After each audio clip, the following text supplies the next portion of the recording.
Graça e paz, amados irmãos. Estamos aqui para finalizar essa apostila, concluir esse assunto tão importante para unificar nossa fé, para que a gente possa, ter uma base sólida em relação à doutrina do Espírito Santo, especificamente em relação ao batismo no Espírito.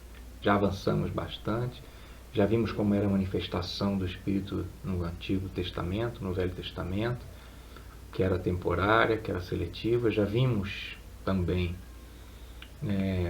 a promessa feita através do profeta Joel, que toda a carne seria batizada no Espírito Santo, aquele que invocasse o nome do Senhor seria salvo. E depois vimos João Batista fazendo uma ligação disso com Jesus Cristo, essa promessa com Jesus Cristo confirmando que ele enviaria o Consolador, o Espírito Santo, que batizaria no Espírito e com o Espírito.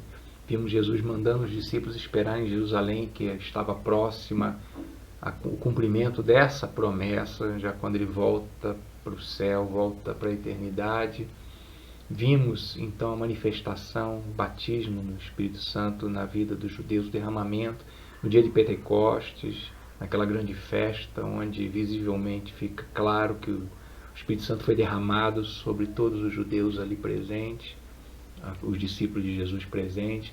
Há uma grande conversão. Depois vimos que o Evangelho é estendido a Samaria por força de Deus. Ele empurra os seus discípulos, autorizando a perseguição em Jerusalém, e os discípulos saem e Filipe começa a pregar lá em Samaria, muitos se convertem. Pedro e João vêm testificar o que está acontecendo, oram por eles então recebem o Espírito Santo, e a partir dali então os samaritanos e judeus que vão sendo evangelizados e aceitando Jesus como Senhor da sua vida, já são batizados no Espírito instantaneamente. Só está faltando agora, para a gente finalizar isso, agora a promessa ser cumprida nos gentios. Já foi cumprida nos judeus, já foi cumprida nos samaritanos, só falta agora os gentios. Lembrando, abrindo um parênteses aí, coloca seu nome aí no chat da igreja, no canal da igreja aí no YouTube, para constar a presença para você do curso. E quero mais uma vez abrir aqui dentro desse parênteses aí a questão do relatório. O relatório é criado para você avaliar a sua relação com Deus, sua comunhão com Deus, seu crescimento nessa relação com Deus, e avaliar a sua relação com as pessoas, nesse foco de ser um discípulo de Jesus, de viver para a glória de Deus e de cumprir o chamado do Senhor. Nesse foco de relacionamentos que vão conduzir você ao cumprimento da vontade de Deus. Então, tem seu tempo com Deus, ora e faz contato com pessoas em busca de cumprir a missão do Senhor. Fechando parênteses aqui, vamos voltar então à aula de hoje. Nós vamos iniciar agora pensando exatamente no batismo no Espírito Santo, nisso que está faltando. O que está faltando? Já foi nos judeus, já foi nos samaritanos, falta agora nos gentios. A gente já viu em Atos 2 o batismo nos judeus, em Atos 8 no samaritano. Agora a gente vai para Atos 10 e Atos 11 para finalizar essa promessa. Os judeus agora precisam compreender que a promessa é para todos, e acontece algo extraordinário. Deus faz realmente um grande milagre para que isso fique entendido e as pessoas, os discípulos, os servos de Jesus Cristo possam entender que o Evangelho realmente é para todos. Deus não faz de forma alguma acepção de pessoas. Lá, o próprio Pedro, quando está pregando, verso 39 do capítulo 2 de Atos, quando ele está pregando aquela multidão que estava ali querendo saber o que era aquilo que estava acontecendo, que ele explica que é o batismo no Espírito, que é o cumprimento da promessa feita através do profeta Joel. No verso 39 ele vai dizer lá que é para todos, para os judeus, para os seus filhos, ele fala para vocês e para os seus filhos, mas também é para aqueles que estão longe, e é para todos aqueles que Deus chamar. Então é para todos, todas as nações, para todos os povos. Desde sempre Deus quer salvar a humanidade como um todo, não um povo exclusivo, não só uma raça de pessoas, não só algumas pessoas selecionadas por Ele. Ele quer salvar todos, o Evangelho é para todos. Jesus Cristo veio para a salvação de todos, e isso é finalizado agora com o batismo no Espírito Santo na vida dos gentios também. Então em Atos 10, Pedro, Deus fala com Cornélio, que é um gentio, um centurião romano, e ele então tem a visitação da presença de Deus, que manda ele chamar Pedro. Vamos ler os 3 primeiros versos. Um homem de Cesareia, por nome Cornélio, centurião da corte chamada italiana, piedoso e temente a Deus com toda a sua casa, e que fazia muitas esmolas ao povo e de contínuo orava a Deus. Ele já buscava o Senhor, já tinha uma sinceridade no seu coração, buscando o Senhor. Cerca da hora 9, ou seja, 3 horas da tarde, viu claramente em visão um anjo de Deus que se dirigia para ele e lhe dizia: Cornélio. Este, Cornélio, fitando nele os olhos, atemorizado, perguntou: o que é, Senhor? O anjo lhe respondeu: as tuas orações e as tuas esmolas têm subido para a memória diante de Deus. Agora, pois, envia homens a Jope e manda chamar a Simão, que tem por sobrenome Pedro. Este se acha hospedado com um certo Simão curtidor, cuja casa fica à beira-mar. Ele te dirá o que fazer. Então, um anjo aparece para Cornélio, Deus manda um anjo para Cornélio e fala: olha, chama Pedro que ele vai te explicar o que você precisa fazer. Então agora Deus vai falar com Pedro. E esse é um dos textos mais bonitos da Bíblia em relação ao Evangelho, a missões, a palavra de Deus. Deus fala com Pedro e manda Pedro ir com esses homens que vieram buscar ele. No dia seguinte, o dia seguinte é essa visão que Cornélio tem.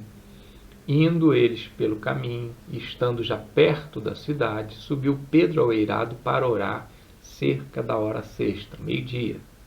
Sol raiando, ele vai subir ao terraço da casa para orar.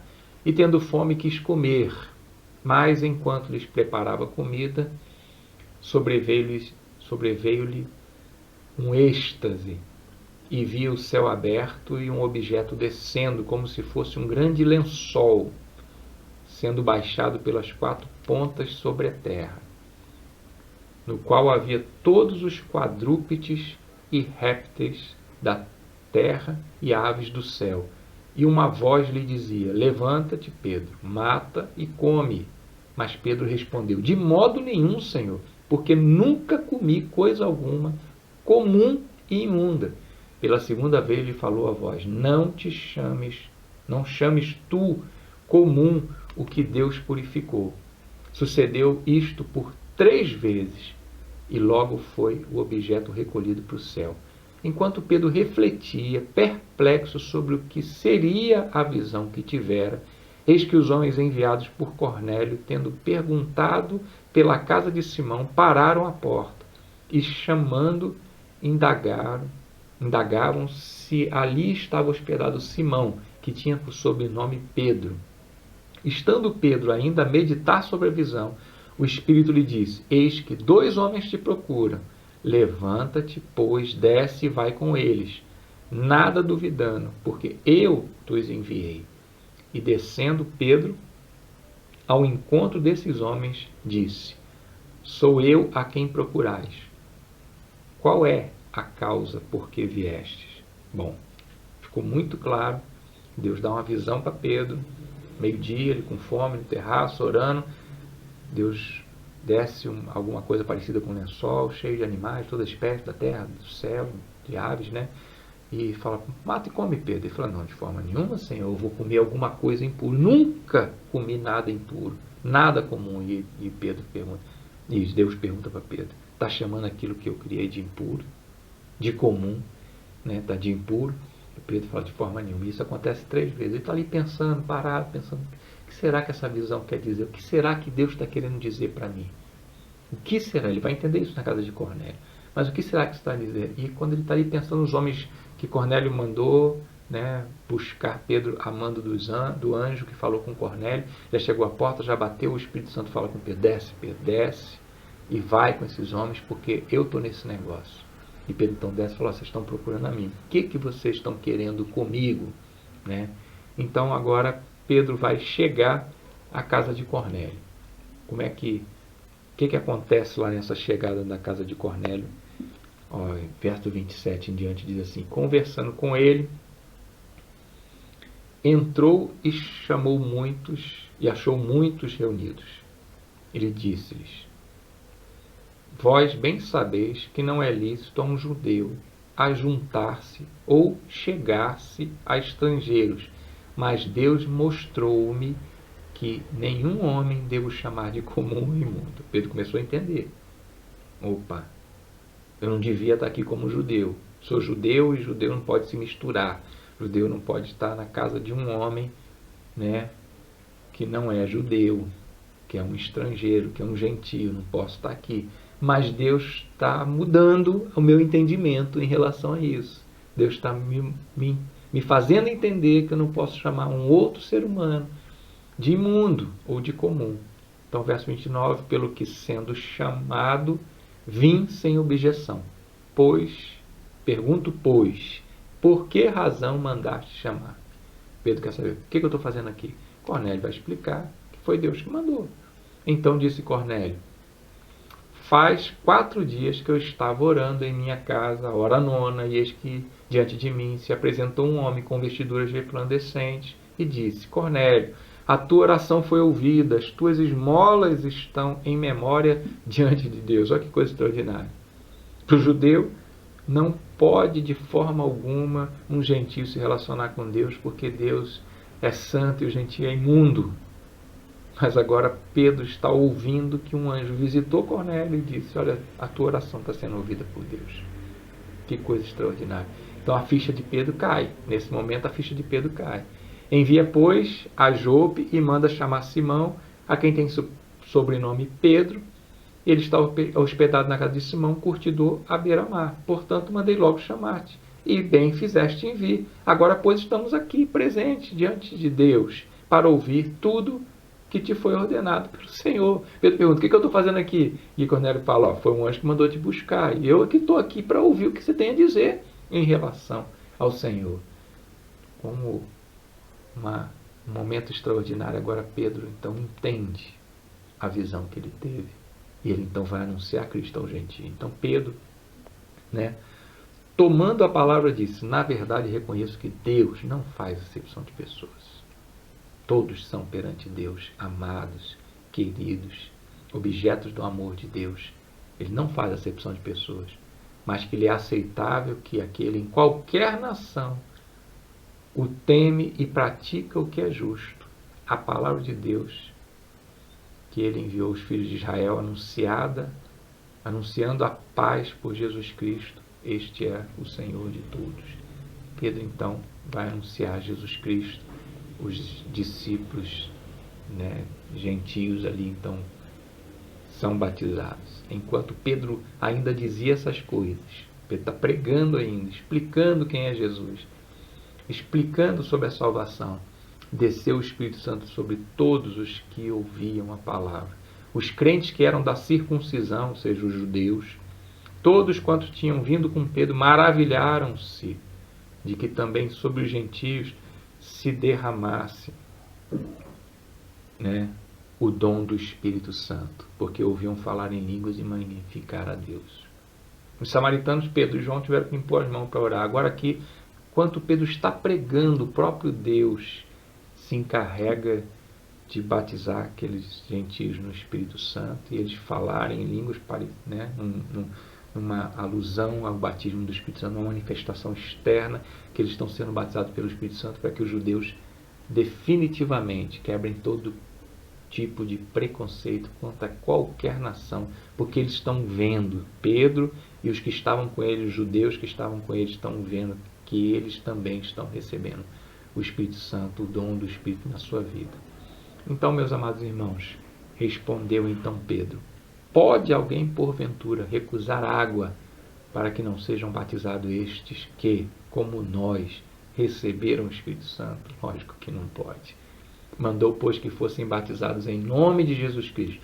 Então lhes rogaram que ficassem com eles alguns dias. E eles ficaram ali alguns dias com eles. O que é importante, meu amado irmão, a gente entender o que aconteceu aqui de uma forma muito clara.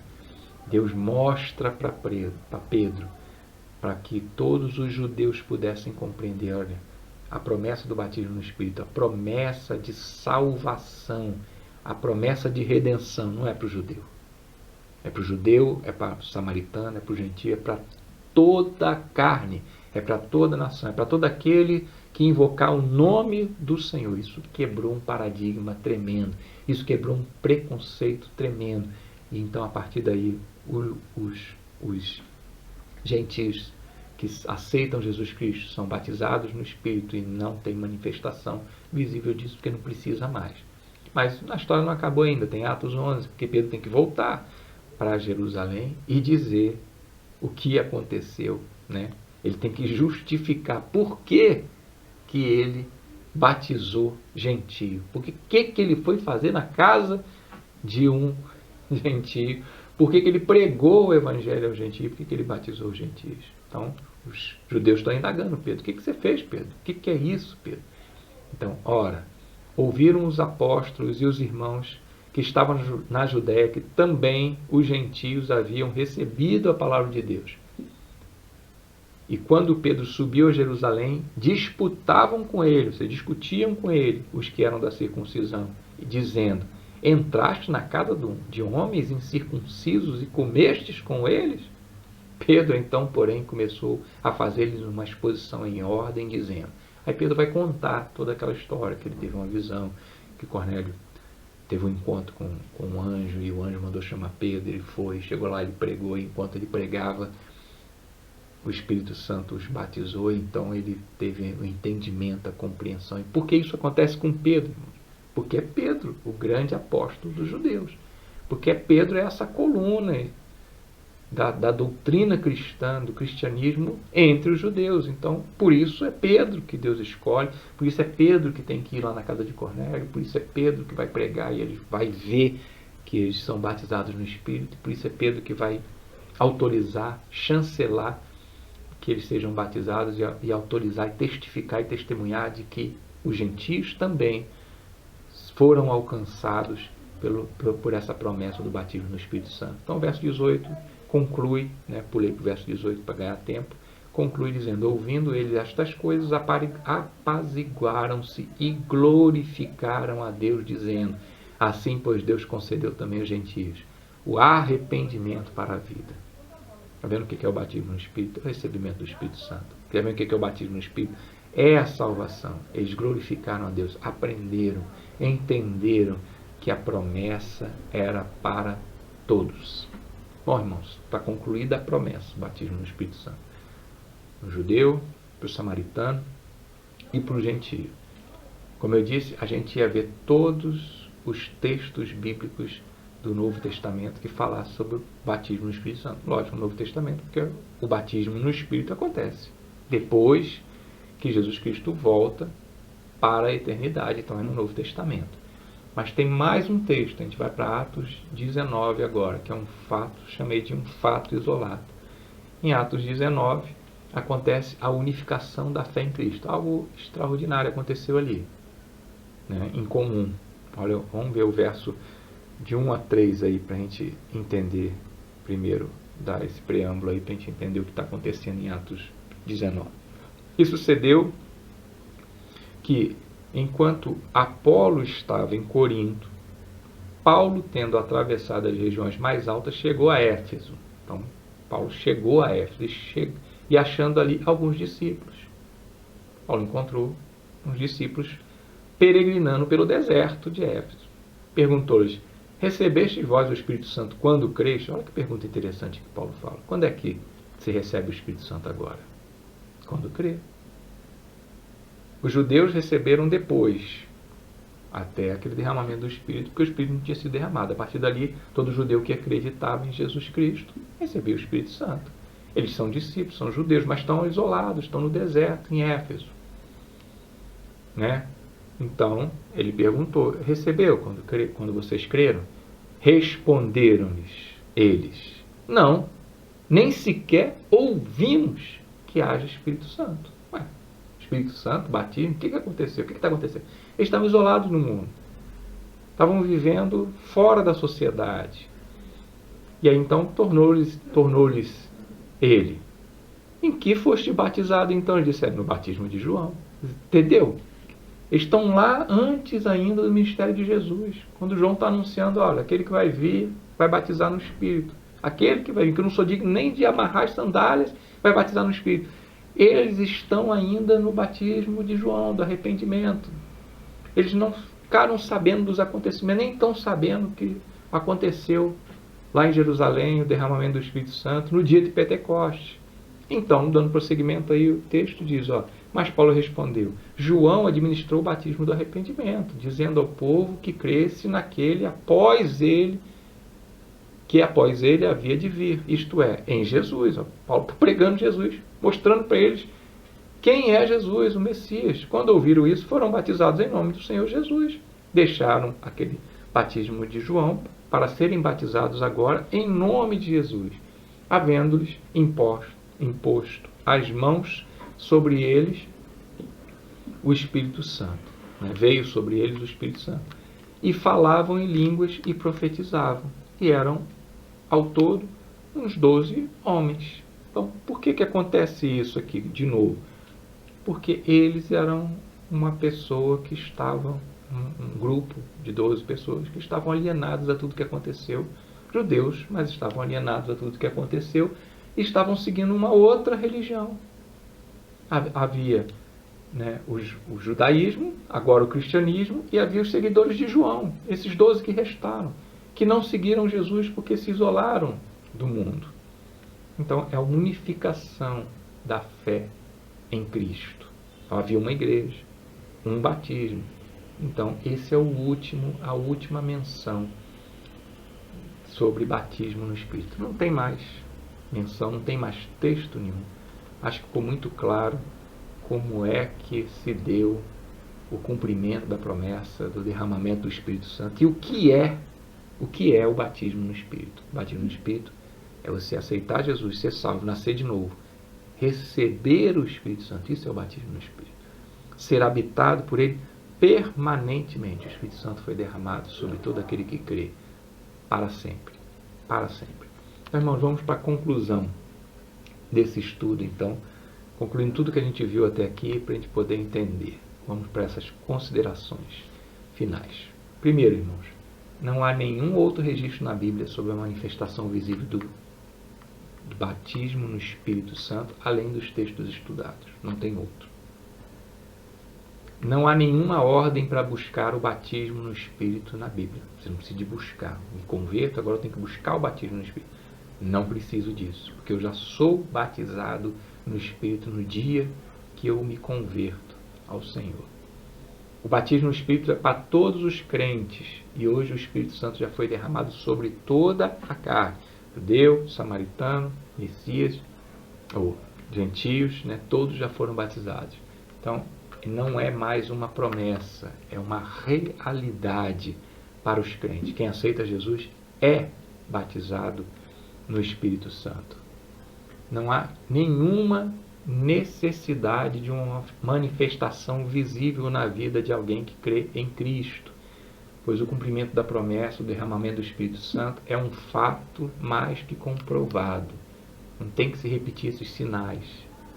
A gente tem que tentar reproduzir esses sinais para uma unção nova, para uma unção poderosa sobre a nossa vida. Nós aceitamos a Jesus e somos batizados no Espírito. Batismo no Espírito tem a ver com salvação, é o quinto ponto aí. Ele é a garantia da nossa salvação. Ele é a garantia da nossa salvação. Em Romanos 8:9 diz exatamente isso. Vós, porém, não estáis na carne, mas no Espírito, se é que o Espírito de Deus habita em vós. Mas se alguém não tem o Espírito de Cristo, esse tal não é dele. Então, se eu não fui batizado no Espírito, se eu não recebi o Espírito Santo na minha vida, nem sou de dele, nem sou de Cristo, nem sou filho de Deus, não fui salvo. Olha o que diz 2 Coríntios, capítulo 1, verso 21 e 22. Mas aquele que nos confirma conosco em Cristo e nos ungiu, ou seja, nos batizou com o Espírito, é Deus, o qual também nos selou e nos deu como penhor o Espírito em nossos corações. Deu para entender? É a garantia da nossa salvação. É mostrando para a gente exatamente que nós somos filhos de Deus, salvos por Jesus Cristo. Ponto 6. O batismo no Espírito é recebido quando se crê. Em Efésios, capítulo 1, verso 13 e 14. A gente já viu lá em Atos 19, quando Paulo perguntou, você recebeu quando creu? Mas agora a gente vê em Efésios também 1, 13 e 14, isso de forma muito clara, no qual também vós, primeiro, tendo ouvido a palavra da verdade, o evangelho da salvação, e tendo nele crido, você ouviu a palavra da verdade, o evangelho, e creu nesse evangelho, então foste selado com o Espírito Santo da promessa. Que promessa de Joel? Foi cumprido, você foi selado, a qual é o penhor da nossa herança, a garantia da nossa salvação, né? Para a redenção da possessão de Deus, para o louvor da sua glória. Não há dúvida nenhuma de que aquele que aceita Jesus é batizado no Espírito, e essa é a garantia da nossa salvação. Olha o 7. O que o crente precisa buscar é uma vida cheia do Espírito e, consequentemente, guiada por ele. Eu não preciso de buscar o batismo, porque eu já sou batizado. O que eu posso é extinguir o Espírito, diminuir, me esvaziar do Espírito Santo. Então eu tenho que buscar na minha vida é a plenitude do Espírito, uma vida cheia do Espírito. Citei aí os textos de Gálatas e Efésios. Gálatas 5, 16 a 18 diz, olha, digo, porém, andai pelo Espírito e não haveis de cumprir a cobiça da carne, porque a carne luta contra o Espírito e o Espírito contra a carne, e estes se opõem um ao outro, para que não façais o que quereis, mas sois guiados pelo Espírito, não estáis debaixo da lei. Então tem que andar pelo Espírito. Andar pelo Espírito é guiado por ele, cheio dele, pleno dele. Olha o fruto do Espírito, o que é? Gálatas 5, 22 a 25. Mas o fruto do Espírito é amor, gozo, paz, longanimidade, benignidade, bondade, fidelidade, mansidão e domínio próprio. Contra essas coisas não há lei. E os que são de Cristo Jesus crucificaram a carne com suas paixões e concupiscências. Se vivemos pelo Espírito, andemos também pelo Espírito. É isso que eu tenho que buscar, essa plenitude, essa vida pelo Espírito, para que o fruto do Espírito seja manifestado na minha vida. Qual é o sinal hoje, então, que comprova o batismo no Espírito, a minha salvação? É o fruto do Espírito. É essa lista de 9 características que compõem esse caráter de Cristo na minha vida. Amor, gozo, né? Amor, alegria, paz, longanimidade, benignidade, bondade, fidelidade, mansidão, domínio próprio. Essas coisas manifestadas na minha vida vão estar dizendo, olha, ele é um servo de Deus, ele está cheio do Espírito. É isso que a gente tem que buscar. E Efésios 5, também, verso 17 e 18, diz, por isso não sejais insensatos, mas entendei qual seja a vontade de Deus, e não vos embriagueis com vinho no qual é devassidão, mas enchei-vos do Espírito. Aqui está a ordem. Enchei-vos do Espírito, deixe-se encher do Espírito, permita-se encher do Espírito. Aqui está a ordem, não é um batismo, mas um enchimento, não é o batismo, mas a plenitude, o domínio, o governo do Espírito na nossa vida. No Antigo Testamento, só algumas pessoas especiais recebiam o Espírito Santo. Isso no Antigo Testamento. Hoje, todo crente tem o Espírito Santo habitando em sua vida. Todo aquele que crê em Jesus Cristo é batizado no Espírito Santo, pois a promessa foi cumprida integralmente. Não falta mais nada para ser cumprido. Isso foi cumprido já quase 2000 anos atrás. E essa promessa é para a gente descansar no Senhor e entender que sou servo do Senhor, habitado pelo Espírito Santo. O que aconteceu na igreja de Corinto não é o batismo no Espírito, né? Citei isso para a gente poder entender. Mas não tem na Bíblia lá falando línguas? Não. A igreja de Corinto está falando em línguas, falar em línguas. Não é batismo no Espírito Santo. É o dom de línguas, o falar em línguas, que Paulo trata na sua primeira carta aos Coríntios, no capítulo 12, 13 e 14. Ele está tratando, é um problema, está causando problema na igreja, essa questão de falar em línguas estranhas, não tem nada a ver com o que a gente viu em Atos 2. Em Coríntios é uma língua que ninguém traduz, que não tem um idioma correlato, nação nenhuma fala essa língua, então é uma língua estranha e Paulo vai tratar esse problema. É uma carta aqui onde Paulo trata muitos problemas. A igreja de Corinto é uma igreja muito complicada, cheia de anomalias, uma igreja cheia de crentes nominais, de crentes carnais, né, de pessoas que não têm comprometimento com a palavra de Deus, que não têm comprometimento com a vida cristã.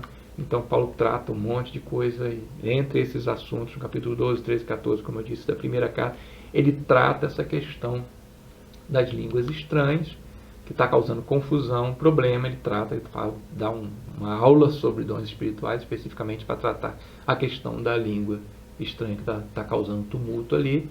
Então, isso não é depois trazido de volta na segunda carta, então dá entendimento de que isso foi resolvido. O problema foi resolvido, né? As outras igrejas do Novo Testamento não falaram em línguas estranhas. Esse episódio, esse fenômeno só aconteceu na igreja de Corinto, que foi tratado por Paulo. Também a história da igreja não registra nenhuma prática semelhante. Nem o Novo Testamento registra uma prática de falar em línguas. A igreja de Corinto parece estar tentando reproduzir algo que aconteceu lá em Atos 2, está tentando reproduzir aquela experiência de batismo no Espírito, tentando reproduzir isso, faz uma coisa totalmente diferente daquilo. Nenhuma outra igreja tem esse problema, esse tipo de conduta no Novo Testamento. A história da igreja não registra essa prática. Isso só vai reaparecer na história da igreja, né, no século XX, em uma reunião nos Estados Unidos, numa igreja nos Estados Unidos, lá em Los Angeles, na Califórnia, em 1906, em 14 de abril de 1906, que foi reconhecido como avivamento da Rua Azusa. Era um pastor norte-americano, afro-americano, chamado William Joseph Seymour, e ele ficou caracterizado por experiências de êxtase, né, espiritual, e a partir dali então surgem essa propagação do pentecostalismo, chamado pentecostalismo, né? A partir dali, então, até esse momento de Corinto até 1906, da igreja de Corinto até 1906, nem a história da igreja, nem o Novo Testamento registra um fenômeno parecido com o de Corinto. Mas não tem nada a ver, uma coisa não tem nada a ver com o batismo no Espírito Santo. A gente conclui dizendo que a gente não pode fundamentar uma doutrina bíblica, as nossas doutrinas, nas nossas experiências pessoais, mas sim na palavra de Deus. Como eu disse no começo, torno a repetir na conclusão, a intenção nossa com esse estudo não é, de forma alguma, atacar quem pensa diferente da gente, né? É mais unificar a nossa crença, o nosso entendimento, baseado na palavra de Deus, no que a palavra de Deus diz, na leitura. Nós lemos todos os textos, progressivamente, devagar, para que ficasse muito claro para todo mundo o que é o batismo no Espírito Santo, quando ele acontece na nossa vida e por que ele acontece na nossa vida. O batismo no Espírito Santo é o recebimento dele. Acontece quando a gente aceita Jesus, a gente nasce e passa a ser a habitação permanente do Espírito. Para quê? Para que a nossa vida a partir dali glorifique o Senhor, testifique de Jesus Cristo, sirva o Senhor ganhando muitas vidas para o Senhor Jesus Cristo. É para isso que ele habita a nossa vida, para nos conduzir à vontade de Deus, à compreensão e prática da vontade de Deus, para cumprir a nossa missão de fazer discípulos nesse mundo, para exaltar e glorificar o nome do Senhor Jesus Cristo. Então, meu amado irmão, não é para a gente discutir isso de forma alguma, mas para nos unirmos e pregarmos o Evangelho e sermos conduzidos pelo Espírito Santo. Se orarmos mais e diminuirmos mais o nosso ego, a gente vai entender que é um só corpo no Senhor, uma só igreja no Senhor, independente da denominação. Que bom, a gente conclui aqui essa apostila, que Deus te abençoe. Vai abrir uma inscrição, já está aberto, melhor dizendo, a inscrição para o próximo trimestre, e eu quero convidar você a fazer parte da nova turma do próximo trimestre, e Deus abençoe a sua vida abundantemente. Foi bom estar com você esse tempo.